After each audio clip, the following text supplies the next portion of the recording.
The month of March has been a time of reflection on the struggle that was involved in achieving equality and our human rights.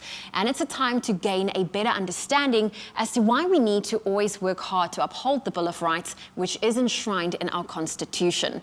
Joining us now via video call to wrap up the tail end of the Human Rights Month is Commissioner Andre Gaum from the South African Human Rights Commission, as he was actually involved in an advisory capacity in the final stages of the formulation of the 1996 Constitution. Good morning, Commissioner. Good morning, and thank you for the opportunity. Commissioner, just looking at the year we've had, how have we seen Human Rights Month being commemorated here in South Africa? And what is the significance now more than ever of, saluting those who sacrifice to ensure equality and democracy in our beautiful country? Yes, I think there is no doubt that the COVID-19 pandemic has impacted on the hosting of Human Rights Month and Human Rights Day events.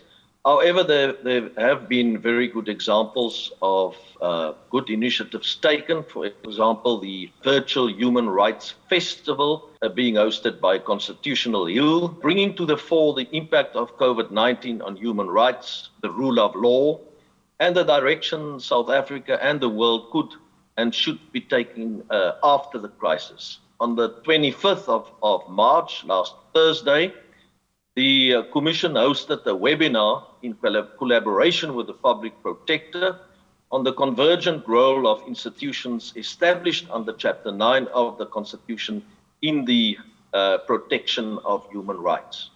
Furthermore, today and tomorrow, the Commission will be hosting a virtual conference on the impact of corruption on human rights. The freedoms and rights that we enjoy and that today form part of our Constitution came at a very high price, as all of us know, and many sacrificed their lives to fight for a brighter future. The occurrences on the 21st of March 1960 in Sharpeville, where 69 South Africans lost their lives, is a stark reminder of this. Those who protested that day were fighting for freedom, equality, justice, and dignity. In a country with such high levels of inequality and youth unemployment, it is perhaps more pertinent than ever today that we find solutions reflecting on the plight of those who fought for equality and dignity, and their vision for our country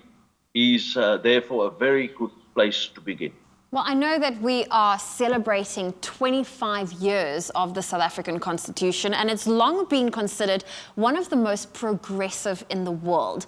Now, Commissioner, the question is, does it still hold that status today? Yes, I think it does. One of the measures of the progressiveness of our Constitution is the fact that it withstood more than a quarter of a century now. It has resulted in many oppressive laws being found to be invalid or unconstitutional. And our Bill of Rights, the separation of powers, and the supremacy of the Constitution remain key to the progressiveness of the Constitution as such. South Africa's democracy and freedoms, they were long and hard fought for, and we recently saw the announcement of the Defend Our Democracy campaign. Now, what do you think of the establishment and the necessity of a movement like this, especially in South Africa? Civil society is an integral part of our society, and therefore this is a very important civil initiative by common South Africans, but also high-profile South Africans, to rise up for our Constitution and our rule of law. Organizations that exist to increase active citizenry are critical to a vibrant democracy. And it is good to see that this is also a diverse and a representative group, and one would hope that the campaign can grow and maintain momentum and receive broad societal support as well. From time to time, one gets the impression that our democracy and our constitutional order is under pressure.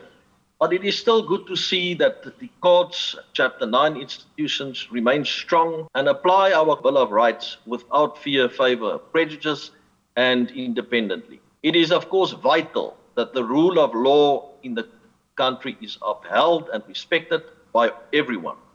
Furthermore, it is vital that all respect the independence and the authority of our courts. This is the same with Chapter 9 institutions such as the South African Human Rights Commission.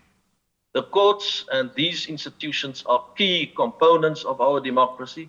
It is important that all people respect the supremacy of our Constitution and understand that no one is above the law. Well, Commissioner, thank you so much for joining us this morning and for shedding some light and giving us a better understanding of what it means to celebrate Human Rights Month in South Africa. Thank you very much. I appreciate it. Well, we thank the good people at the SA Human Rights Commission for their commitment to promote observance, protection, and respect for human rights for everyone without fear or favor.